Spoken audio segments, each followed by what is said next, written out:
Febuary 4 readings. Barnabas, the Epistle of Barnabas, chapter 10. Spiritual significance of the food laws. Why did Moses command, "You shall not eat the swine, nor the eagle, nor the hawk, nor the raven, nor any fish that lacks scales"? He was not simply prohibiting these animals as unclean in themselves but spoke with a deeper, spiritual meaning. The Lord declared in Deuteronomy, "I will establish my ordinances among this people." There is indeed a divine command regarding these prohibitions, yet Moses spoke figuratively. The swine and the ungodly.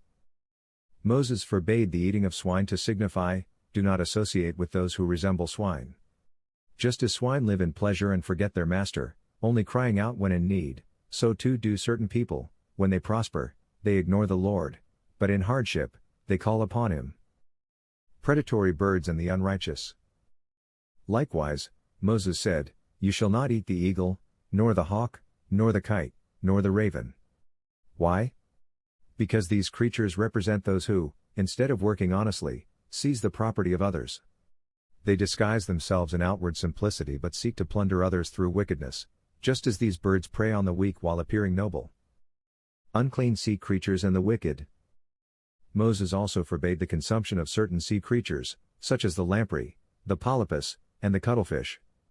These creatures dwell in the depths and move through the mud rather than swimming in clear waters. Likewise, the spiritually corrupt hide in the depths of wickedness, avoiding the light of righteousness. The hare and the corrupters of youth. "You shall not eat the hare," says Moses. Why? Because the hare represents those who corrupt the young. This animal is said to have as many places of conception as the number of years it lives, symbolizing the increase of impurity. The hyena and the adulterer. "You shall not eat the hyena." Why? Because this animal is known for changing its sex each year, sometimes male and sometimes female. This signifies those who engage in adultery and those who defile themselves through unnatural acts. The weasel and the impure. "You shall not eat the weasel." This prohibition warns against those who speak corruption with their mouths, leading others into impurity. For the weasel, according to tradition, conceives through its mouth, representing those whose words breed unrighteousness. The true meaning of the dietary laws. Thus, Moses issued 3 teachings regarding food, not to prohibit physical consumption but to warn against moral corruption. Yet, the people understood these laws only in a fleshly sense, failing to grasp their spiritual significance. David understood their deeper meaning and declared, "Blessed is the man who does not walk in the counsel of the ungodly, just as the fish dwelling in darkness avoid the light, nor stands in the way of sinners like those who claim to fear the Lord but live in sin, like the swine. Nor sits in the seat of scoffers as the birds of prey wait to seize their victims." The symbolism of clean animals. Moses also commanded, "You shall eat only those animals that are cloven-footed and ruminate." What does this mean? The ruminant animal represents those who, when nourished, acknowledge the one who sustains them.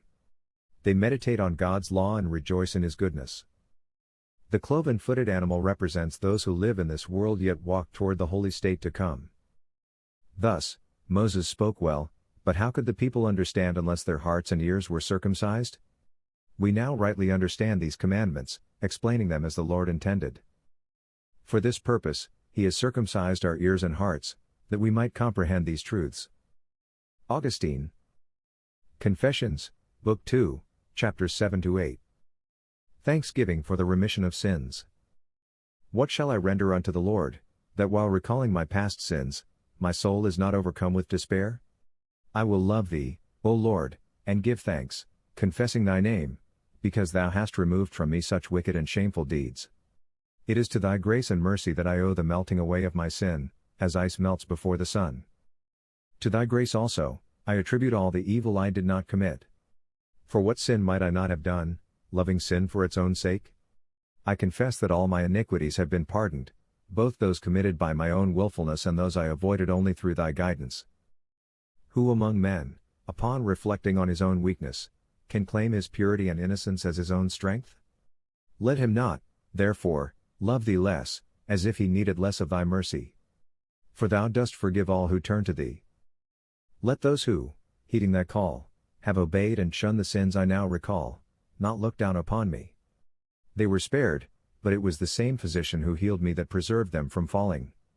Let them love thee not less but even more, recognizing that the same divine hand that lifted me from my sickness upheld them from a similar fall. Sin for the sake of sin, the love of wicked companionship. What fruit had I then, wretched as I was, in those things which now cause me shame? Especially in that theft which I loved only for the sake of stealing.